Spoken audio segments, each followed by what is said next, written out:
ये कहानी एक गांव की जहां मिट्टी खोदते खोदते एक मजदूर को चमकीला पत्थर मिला। उसे इतना पसंद आया कि उसने अपने गधे के गले में घंटे की तरह से बांध लिया। गांव के सेठ जी ने वो देखा तो उससे पूछा कि भाई मुझे दोगे, कितने का दोगे? उसने कहा 1 किलो गुड़ दो, मैं आपको दे दूंगा। सेठ जी ने 50 रुपए का 1 किलो गुड़ उसको दिया और वो पत्थर अपने पास लिया, किराने की दुकान चलाते थे, तराजू की डंडी में बांध दिया। एक जौहरी वहां से निकला तो उसने देखा कि हीरा तराजू की डंडी में ऐसे ही बंधा हुआ है। उसने पूछा सेठ जी से। सेठ जी ने कहा हमारे गांव का चमकीला पत्थर है, हमारे यहाँ की मिट्टी से निकला है। उसने कहा मुझे दे दो। सेठ जी ने कहा 100 रुपए।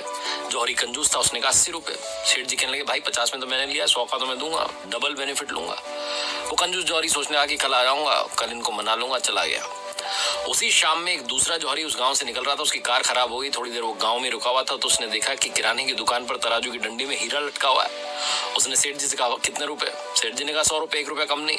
तुरंत उसने 100 रुपए दिए, वो हीरा लिया और निकल लिया। अगले दिन फिर से कंजूस जौहरी आया, आकर के देखता है कि तराजू की डंडी में से हीरा गायब था। उसने पूछा कहाँ गया? सेठ जी ने कहा एक आया था, 100 रुपए देकर के तुरंत लेके चला गया। वो कंजूस जौहरी सेठ जी पर गुस्सा निकालते कहने लगा तुम्हें पता भी था वो चमकीला पत्थर नहीं था, हीरा था लाखों का। सेठ जी ने कहा मुझे तो कुछ पता नहीं था, लेकिन तुम्हें तो पता था।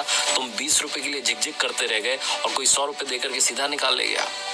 लाइफ में अपॉर्चुनिटी ठीक ऐसी आती है, लेकिन हम उसे टालते हैं कल पर, परसों पर, और बाद में सिर्फ पछताते रह जाते हैं।